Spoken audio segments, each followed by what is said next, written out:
نحمدہ نصلی و نسلم علی رسولہ الکریم اما بعد۔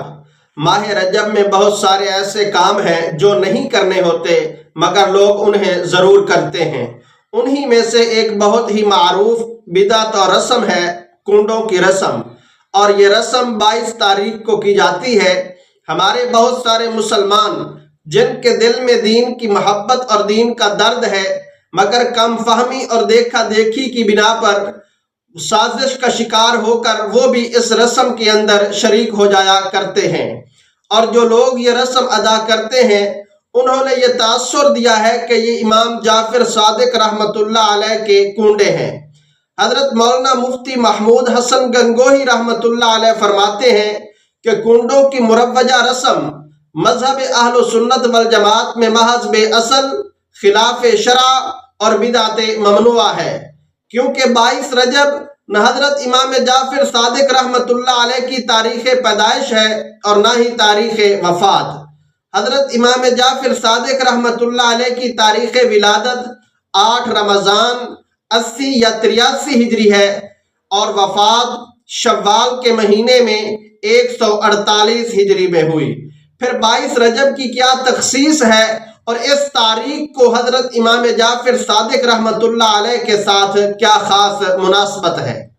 ہاں، 22 تاریخ حضرت امیر معاویہ رضی اللہ تعالی عنہ کی تاریخ وفات ہے۔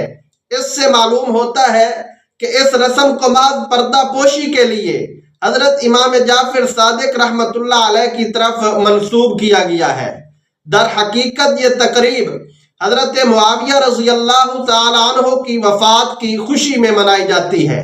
جس وقت یہ رسم ایجاد ہوئی اہل سنت کا غلبہ تھا، اس لیے یہ اہتمام کیا گیا کہ یہ شیرینی بطور حصہ اعلانیہ تقسیم نہ کی جائے تاکہ راز فاش نہ ہو، بلکہ دشمنان حضرت معاویہ رضی اللہ تعالی عنہ خاموشی کے ساتھ ایک دوسرے کے پاس جا کر اس شیرینی کو کھا لیا کریں جہاں اس کو رکھا گیا ہے۔ اس طرح اپنی خوشی اور مسرت ایک دوسرے پر ظاہر کر لیا کریں۔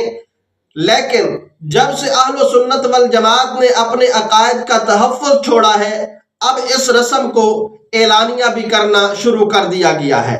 اللہ رب العزت ہمیں صحابہ کرام رضی اللہ تعالی عنہم سے محبت کرنے کی توفیق عطا فرمائے، اور ہر عمل ایسے عمل سے بچنے کی کوشش کریں جو صحابہ کرام رضی اللہ تعالی عنہم سے دوری کا سبب ہو۔